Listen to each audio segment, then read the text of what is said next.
আরে জহির ভাই, মাথা টাথা নেড়া করে রইলেন, মন মরা হয়ে বই রইলেন, কি কারণ কি? আরে ভাই আর কইেন না, কালকে বাংলাদেশের খেলা দেখতাম গেছিলাম। হ্যাঁ, বন্ধু বান্ধবের সাথে খেলা দেখতেছি, কইছি যে আজকে যে রান টার্গেট দিছে আমরা বাংলাদেশের টাইগাররা বিনা উইকেটে জিততে পারবো।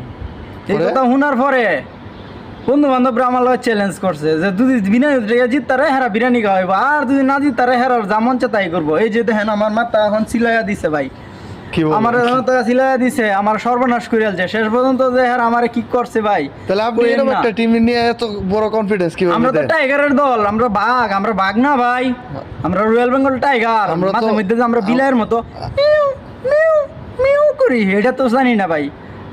না, আমরা তো টাইগার ছিলাম, আমরা যখন বিলাই হয়ে গেছি গিয়া যুক্তরাষ্ট্রের কাছে আমরা বিলাই মিউ মিউ। না না, সবাই নিয়ে সব কনফিডেন্স এতভাবে প্রকাশ করতে নেই। আমরা লর্ড শান্ত ভাই আছে না, আমরা লর্ড শান্ত ভাই আছে না, আমরা লর্ড শান্ত ভাই